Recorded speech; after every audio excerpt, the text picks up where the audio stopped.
and good morning. This is Kelsey from Kels Reads Things at Anna Porter Public Library in Gatlinburg, Tennessee. And I am here with you on this beautiful Friday morning to discuss The Soulmate Equation by Kristen Lauren.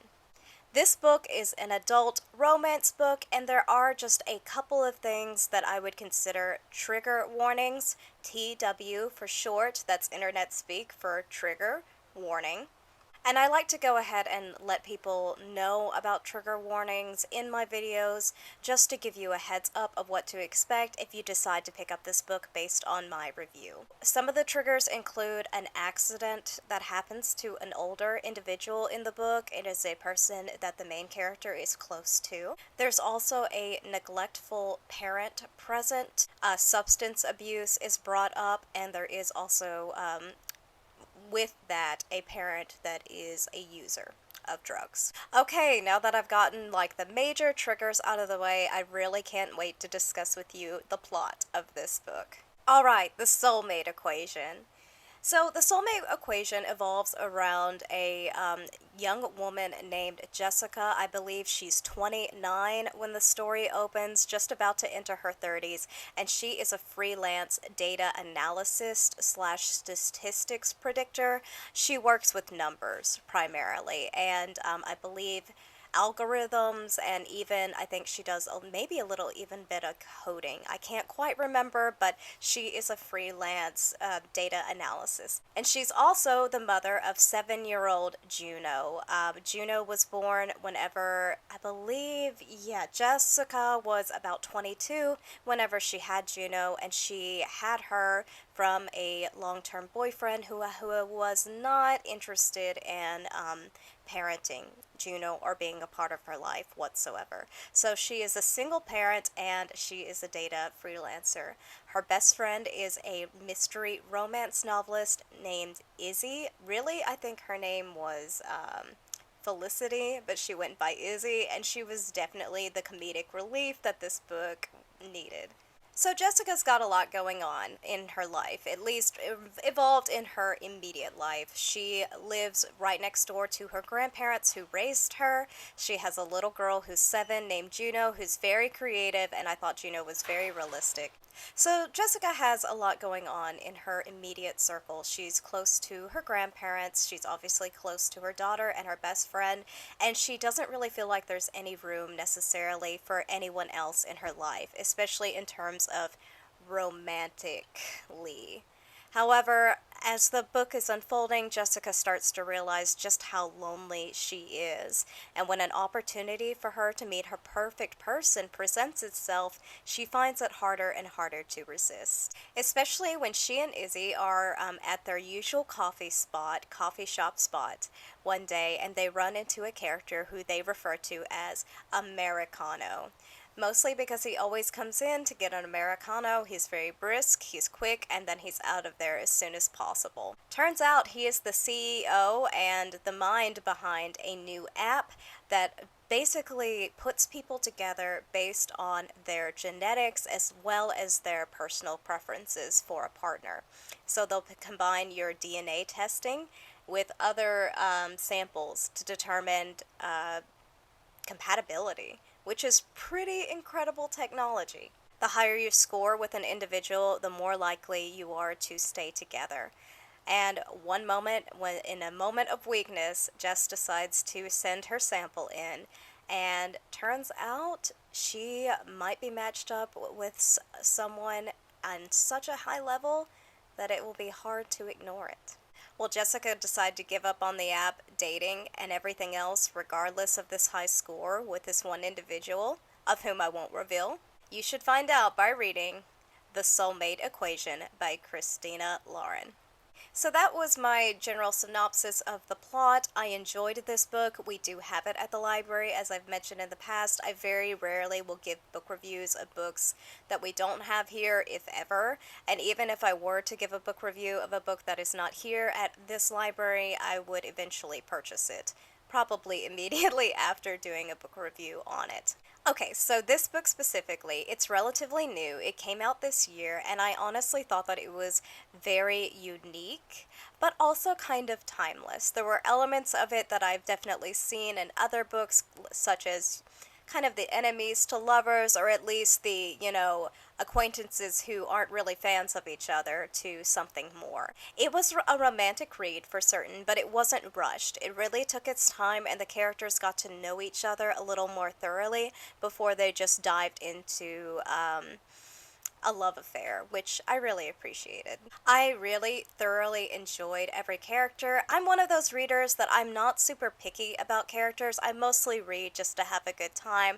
I'm not really here to judge how an author writes characters, but of course we all have our own opinions, and there's going to be times when I don't always like a character, but I can say fully that I enjoyed every character that was present. I think the authors, I believe it's authors, did a really good job of creating these individual, unique, dynamic characters. They all stood out, and I never once got anyone confused with anyone else, which can happen at times, especially if I'm listening to an audiobook while also reading 2 or 3 different other books. It can be difficult to keep everyone's storyline in place. So Jess and her love interest definitely have a rocky start, but it just adds that much more to the comedy of the entire situation.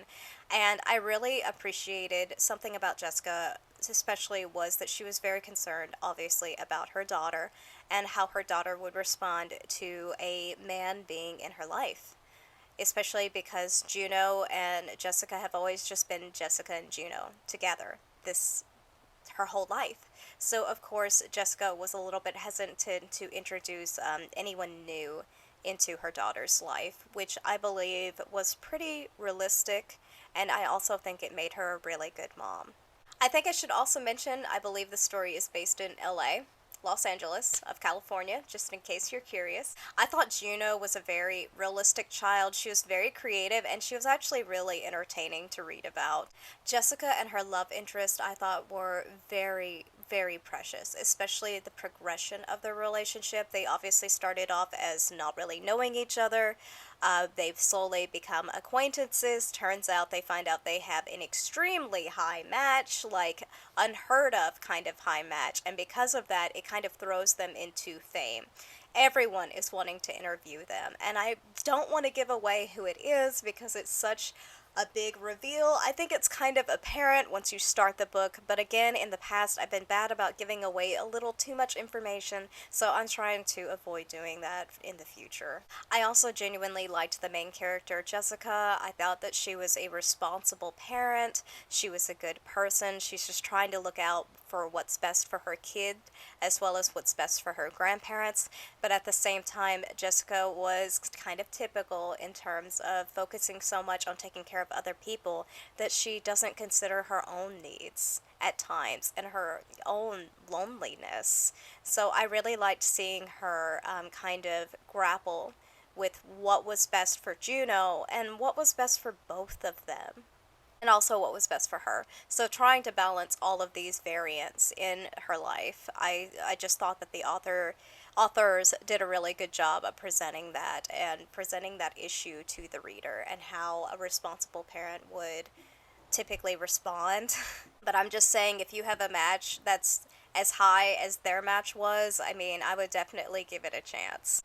With every romance book, there's going to be a big conflict that occurs. It's just the nature of the beast, because how else would these books become fully well-rounded, these stories you really play out, so you have to have a little bit of conflict. And sometimes I think conflicts in rom-coms or even just adult romance books can be a little bit petty or almost forced, but I will say that the conflict that arises between Jessica and her love interest was very realistic. And I know I've used that word a lot in this review, but it was believable.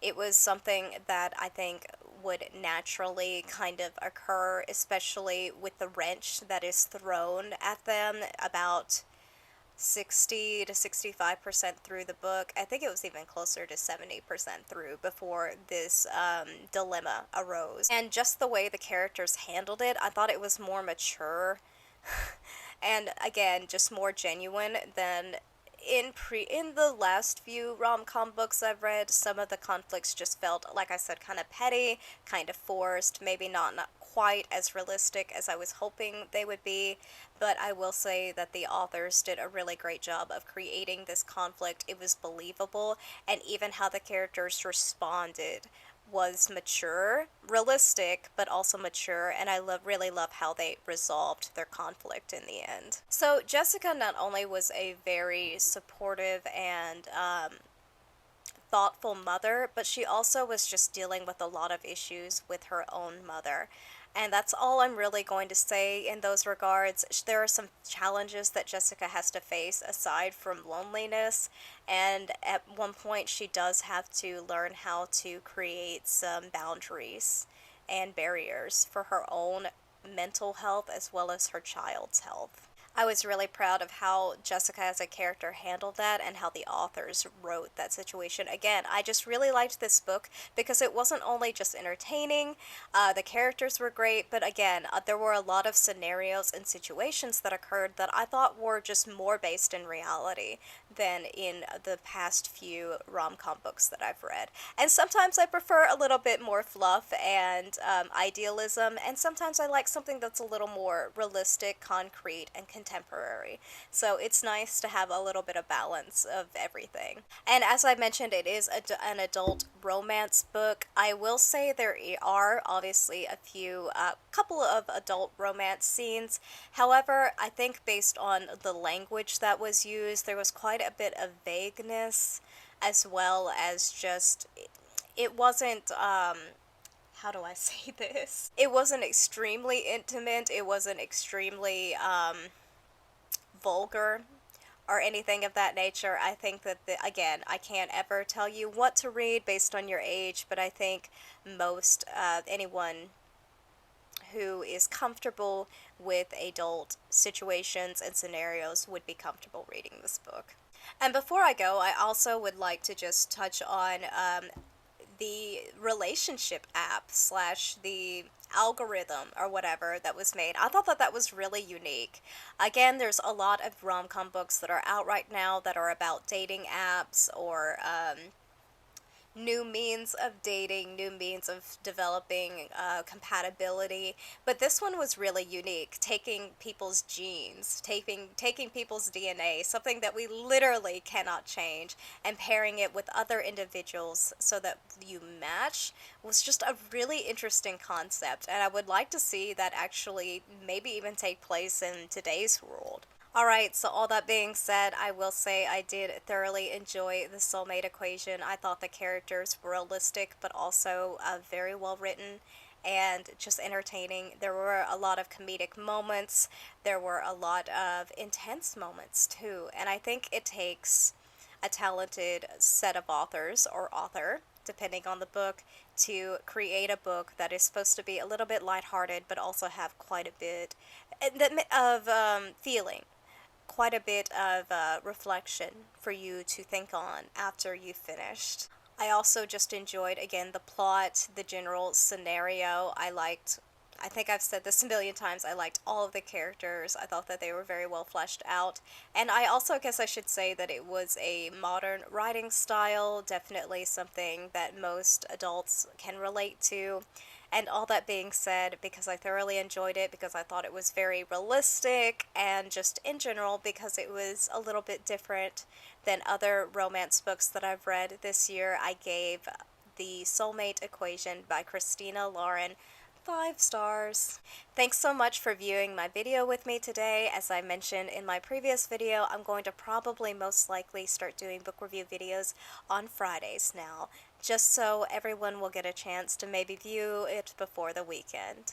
Thanks again for stopping by today. Please feel free to subscribe, reach out to me, ask me questions, give me suggestions for books to read in the future. I always look forward to hearing your responses. And I hope you have a fantastic Friday.